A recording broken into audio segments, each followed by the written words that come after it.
né? Porque o quanto a Bíblia fala do que a gente precisa pregar o evangelho. Então, é um dos mandamentos que a gente precisa cumprir, precisa, como fala, não é algo específico para o pastor, ou a pessoa ela tem o dom de ganhar vidas, né? Não, ele fala, ide. Ele fala, isso é para todos. Ide, pregar o evangelho. Isso é algo que a gente pode generalizar, né? Além da santidade ao Senhor, né? Ser separado para Deus, é você ir e pregar o evangelho. Seja do seu jeito, como a gente tem o costume já de falar, né? Seja através de mensagem, né? Esses dias mesmo, né? Até minha filha, ela mostrou um vídeo lá de uma menina ensinando uma forma de evangelizar, e eu tô para fazer isso e os afazeres do dia acabam passando o tempo e eu não faço. Porque outro dia até eu fui abrir a Bíblia e ela mesma tinha escrito um versículo num papelzinho e deixado ali no meio da Bíblia. A hora que eu li aquele versículo, sabe, me tocou. Eu falei, poxa, meu, seria uma grande estratégia a gente escrever um versículo assim e sair entregando para as pessoas. Mas não às vezes assim, nossa, vamos marcar um evangelismo em massa para a gente sair entregando um versículo para todo mundo. Não, você pode fazer isso no seu dia a dia. Né? Que foi isso que o Senhor colocou no meu coração. A gente até planejou de fazer isso junto, mas ainda não saiu do pensamento, né, filha? A gente escreveu versículos, né, de uma mensagem de amor, né, de preferência até um versículo mesmo, que é a palavra que faz o efeito, a palavra que muda a vida das pessoas, né, não é exatamente a nossa mensagem, né, você escreveu um versículo ali e na hora de ir embora, entrega para a menina do mercado, entrega lá para o cara do açougue, entrega para o cobrador de ônibus, entrega para o guardinha ali da CPTM, sabe, entrega e sai distribuindo, né, fala assim, olha, tem um bilhetinho aqui para você que mandaram te entregar. Ah, quem não vai ler? Você não ia ler, não? Você não ia ler? Lá na estação, pastora, tem um moço todos os dias. Ele imprime na internet, é um papelzinho assim, ó. E lá tem o versículo, todos os dias. É o senhor, ele fica quando a gente sai para entrar na 12, ele fica ali. Então, todo dia. Para todos que passam ali, ele dá um papelzinho. Então, e eu acho que até melhor a gente fazer à mão, que fica uma coisa assim, até mais curiosa para as pessoas. Porque como a gente já viu muito antigamente fazia, hoje nem tanto, se bem que lá na Conde Sarzeda vende bastante aqueles panfletos, né? E a maioria das pessoas não lê, porque já sabe, né, que é evangelismo, que vai estar escrito em uma mensagem bíblica, que vai ler não vai entender nada. Então, às vezes, um versículo que você sabe ali que é fácil de entendimento, está escrito com a sua letra, vai chamar mais a atenção da pessoa, que ela vai realmente pensar, ué, quem escreveu um bilhete para mim? Tá até de caneta e tudo, porque se vê, né, não desfazendo do rapaz, né, como fala, Deus usa cada um conforme, né, o dom, conforme aquilo que ele põe no coração, né, não desfazendo. Mas pelo o jeito que eu vi o bilhetinho dentro e até o vídeo que ela me mostrou, também a menina tava fazendo assim, né? Cortou vários papelzinhos e escreveu, acho que só Jesus te ama, né, Ana? Que ela escreveu e enrolou, colocou uma fitinha, fez um monte de coisa lá e falando, né? Em um minuto ela mostrou tudo isso, né, para sair distribuindo. Ela falou, coloca na sua caixinha do correio e tal. Então, é uma forma simples, principalmente para quem, né, se considera tímido ainda, envergonhado, e tipo, ai, o que eu vou falar, o que eu vou fazer, dá tremedeira, a voz embarga, dá dor de barriga, dá tudo, né? Então, entrega um bilhete, manda uma mensagem, né? Coloca lá no seu status um versículo, coloca, né, no seu Facebook, né, nas redes sociais, não para mostrar que você é cristão, porque a maioria dos evangélicos faz isso. Coloca os versículos, né? Até as pessoas, como falar igual Jesus, isso aí até os gentios fazem, né? Põe lá, foto de cima para baixo, mostrando tudo aqui para dentro, né? Deus é minha força, né? Aí as pessoas não estão nem olhando a mensagem, estão olhando a outra força ali, né? E fotos sinuosas, maliciosas, e coloca lá, Deus é na minha vida, Deus é forte, e não sei o quê. E assim, né? Ela estava querendo mostrar que ela é de Deus, que ela parece ser cristã, que ela parece ser uma religiosa, né? Mas no fundo, tá fraca na fé. Ela tá precisando ser evangelizada, né? Ou ele. Né? Então a gente precisa fazer isso em prol do amor às vidas, em prol dessa missão que o Senhor nos designou. Né? É algo que a gente precisa estar orando todos os dias. Senhor, me ensina a amar as vidas, me ensina a amar o próximo. Aumenta o meu amor, principalmente por determinada pessoa, né? Que às vezes tem pessoas ali no seu caminho como que eu vou dizer, que quer às vezes atrapalhar a sua caminhada e você orar e falar assim, Senhor, aumenta o meu amor por essa pessoa. multiplica o meu amor por ela, Senhor. Porque eu me irrito, né? Eu fico pensando coisa negativa e eu sei que isso não provém do Senhor, né? Abençoa esse homem, abençoa essa mulher que fica falando mal de mim, né? No sentido assim, que ilumina a vida dela, Senhor. Se tiver que me usar para isso, me usa. Mas aumenta o meu amor por ela, aumenta o meu amor pelas vidas. Porque é o que eu falo, às vezes a gente olhar e ficar com pena, que não é nem isso que o Senhor quer também. Ele quer que a gente tenha compaixão, né? Compaixão é o quê? Não é você ter dó, é você se colocar realmente no lugar da pessoa, né? E não chorar por dó, é chorar porque pensando assim, se fosse eu, como eu gostaria de ser tratada, né? Uma vez o Senhor, ele precisou me tratar com um próprio parente meu. Não que eu desprezasse, mas talvez passasse despercebido, até na parábola que a gente vê do bom samaritano, né? A gente passa por determinadas situações e passa despercebido. Você está tão preocupado com seus afazeres que nem se dá conta. Aí eu lembro que uma época o meu pai ele veio morar comigo e ele estava com problema, estava bebendo ainda, né? Não estava com problema de saúde, nada aparente. Veio morar um tempo comigo, mas bebendo. Mas, enfim. Aí eu lembro que teve uma tarde, ensolarada assim, o meu cunhado chegou assim e falou assim, olha, Gisele, eu vi o seu pai deitado lá na esquina. Ele tá dormindo, tá passando mal, o que tá acontecendo? Né? Eu falei, não sei, é meu pai, você tem certeza que é meu pai? Aí eu fui descer na rua, né? Tá lá meu pai deitado na calçada, dormindo. Aí eu fui, chamei ele, acordei, eu falei, pai, o que foi? Você passou mal? O que tem? Ele, não, lá na sua casa que as crianças não deixam dormir? Eu falei, não, mas eu só pedi pra ficar quietinho. Eles vão ficar quietinho, vão pra casa, né? Aí eu pensei comigo, eu falei, poxa, qualquer outra pessoa que passasse vai falar, tá muito... E ele não tava muito bêbado, ele só queria dormir. Meu pai, ele sempre teve problema de... Sempre teve sono picado, vamos dizer assim, né? Pra ele dormir 1, 2 horinhas, ele já acordava, fazia um monte de coisa, depois ia, dormia mais 2 horinhas, né? Enfim, aí ele dormindo na calçada. Aí quem olha, quem passasse ia falar assim, é um mendigo, é um andarilho, né? É um, olha, tá tão bêbado que nem aguentou ir pra casa. E não, ele tava simplesmente dormindo na esquina. E outra vez a gente também pegou ele sentado na frente de acho que era salão de cabeleireiro na época, só tava fechado. E eu preocupada com ele, cadê meu pai que não chega, cadê meu pai que não chega? Quando a gente foi até fazer algo, eu lembro que a gente estava a pé, não estava nem procurando ele exatamente, mas a gente precisava sair. Quando chega na esquina de casa também, tá ele lá sentado na porta do salão e dormindo, assim, sentado. Eu falei, meu pai. Aí eu chego lá, pai, o que foi, pai? O que tá acontecendo? O que você tá fazendo dormir sentado aí na porta?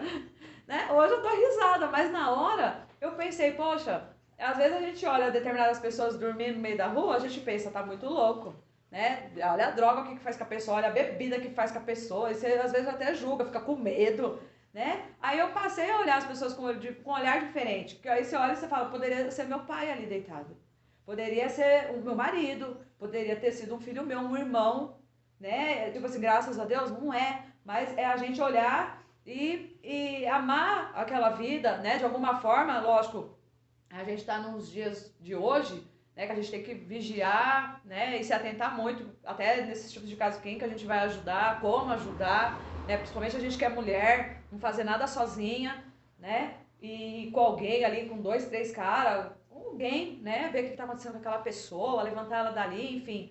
Mas eu passei a olhar as pessoas com um olhar diferente depois que eu vi o meu pai naquela situação, né, e aí você pensa, poxa, podia ser um dos meus. Como eu gostaria que alguém estivesse tratando. Se alguém tivesse passado e batido no meu pai, tacado fogo, igual a gente vê nas reportagens, jogado água quente, sei lá. Aí você fala, poxa, meu, não faz isso não, é meu pai, né? Aí se fosse qualquer outra pessoa, a gente ia pensar, não sei o que tá fazendo aí deitado na calçada dos outros, né? Que fica aí estragando a paisagem, né? E não, a gente olhar com esse olhar de amor, né? E levar aquela pessoa a ter uma nova vida, né? Se assim for o caso. Então a gente precisa pedir para o Senhor, Senhor, aumenta o meu amor pelas vidas. E a gente precisa orar, como eu falei, às vezes você olhar um andarilho, um mendigo assim, né? Aí você sente a compaixão, ou sente dó, aí quer levar marmitex, quer levar roupa, aí tadinho tá na rua. Mas às vezes o seu patrão é aquele que pisa, né? Na bola com você, te oprime ali, e você só fica, ai, Senhor, me capacita, Senhor, tira esse demônio da minha frente, Senhor, em nome de Jesus, o Senhor me está endemoniado, Senhor, faz ele bater em retirada agora, e sabe, às vezes fico orando nesse sentido, né, ou eu falo patrão, mas às vezes é o vizinho, é um parente, é qualquer outra pessoa, às vezes a gente ora no sentido, Senhor, o Senhor não está vendo não, faz alguma coisa, né? E quando a gente começar a orar, Senhor, aumenta o meu amor pela vida desse homem, Senhor, que ele possa conhecer o Jesus que eu estou conhecendo, Senhor. Abre os olhos espirituais dele, aumenta a visão dele, Senhor. Transforma esse coração endurecido em coração de carne, meu Deus. Senhor, tem misericórdia, Senhor. Né? Guarda a vida dele, abençoa. Eu não sei se é problema no casamento, se é na saúde dele, se é com os filhos, se é com um parente, o porquê que ele é assim, Senhor. Mas o Senhor conhece, o Senhor sabe. Sabe, vai mudar a sua forma de ver aquela pessoa. Né? Eu lembro, gente, que tinha um vizinho meu, claro que ele não veja esse vídeo, né? Ele vai saber que é ele, ou não. Mas todo fim de semana era aquele som alto. Orei para queimar a caixa, orei para descer, para chover, porque quando chovia aí parava o som, né? Aí eu orava para parar o som, quando veio chovia. Eu falei, Deus que mandou a chuva, parou o som, graças a Deus. Só que aí todo fim de semana era aquele som constante, né? E eu comecei a orar assim pelo meu vizinho, né? Nesse sentido. Gente, hoje ele nem liga mais som, sabe? Nem liga mais. E eu falo assim, gente, eu não sei se realmente o som queimou de vez, né? Pra glória de Deus, pifou tudo. Ou, literalmente, eu prefiro acreditar que é realmente a mão de Deus fazendo ele, sei lá, não querer mais ouvir aquelas músicas, naquele som alto, atormentando a vida dos vizinhos tudo, você não consegue ver uma televisão, você não consegue conversar, você quer estar em casa, tem vontade de sair correndo, né? Nunca mais ouvi o som. Então eu preciso crer, eu quero crer que foi Deus ouvindo a minha oração, né? E uma hora, por que não ele ir para a igreja, aceitar Jesus, ter uma vida melhor? Então, não adianta eu só orar, Senhor, queima a caixa dele, queima o som, falta energia, manda chuva, manda raio, sei lá, faz uma coisa aí, você não tá vendo não que eu preciso dormir, Senhor? Né? Não, orar nesse sentido, em prol do amor àquela vida, para que você, quando passar por ela, não... Tipo, nossa, quem tá ali? Não aguento nem olhar pra cara desse fulano, né? Porque fica atormentando a gente. Não, dar um bom dia, brincar, conversar, né? Porque a gente precisa amar as vidas, né? E principalmente esses que, muitas das vezes, é os que nos perseguem ou que nos atormentam, né? E a gente precisa focar nisso. Amém? Amém? Amém. Então, voltando aqui só um pouquinho, ó. Sempre que as boas notícias são proclamadas no poder do Espírito Santo de Deus, há autoridade de Cristo. Então, em Mateus 28, ele fala, né, que toda autoridade foi dada a ele. Né? Quando Jesus ele ressuscitou, quando ele ressuscitou, né, ele foi dado todo o poder do céu, toda a autoridade, né, como a gente estudou lá em Apocalipse. Né, ele fala, foi me dado toda a autoridade. Ele tem essa autoridade e ele fala, agora por eu ter, né, porque eu venci a morte, eu venci as trevas, eis que vos dou poder, né, e autoridade para pisar na cabeça de serpentes, escorpiões e toda a força do mal. Então, não tenha demônio ou Satanás que vá sobressair.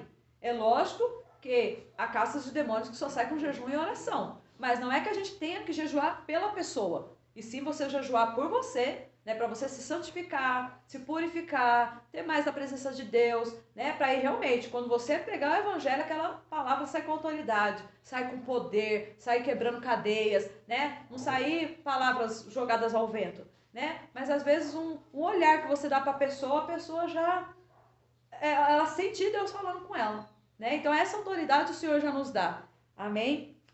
Quando nós pregamos também a revelação da justiça de Deus, vamos abrir lá em Romanos 1.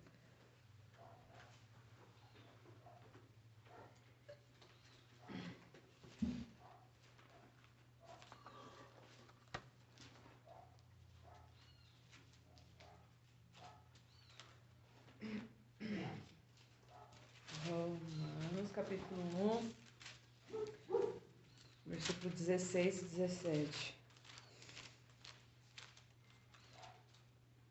Ele diz assim, ó, porque não me envergonho do evangelho de Cristo, pois é o poder de Deus para a salvação de todo aquele que crê, primeiro do judeu e também do grego, porque nele se descobre a justiça de Deus de fé em fé, como está escrito, mas o justo viverá da fé.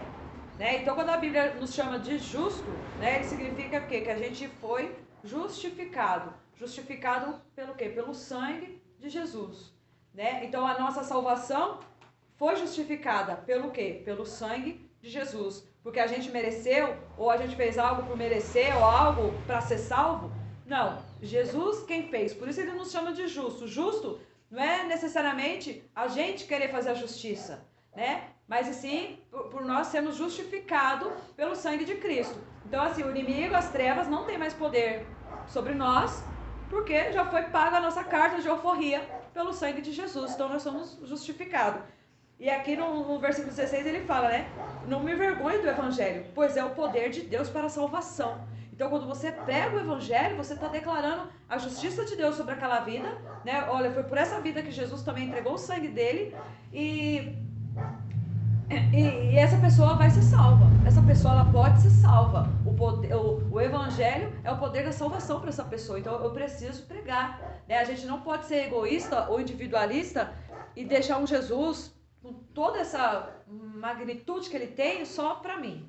Ai, que bom que agora eu estou no reino de Deus também. Ai, que bom que agora eu estou aqui, estou guardada, estou protegida, sou abençoada. Ai, como Deus me ama. Eu preciso ir pregar o evangelho, eu preciso ir e contar essas boas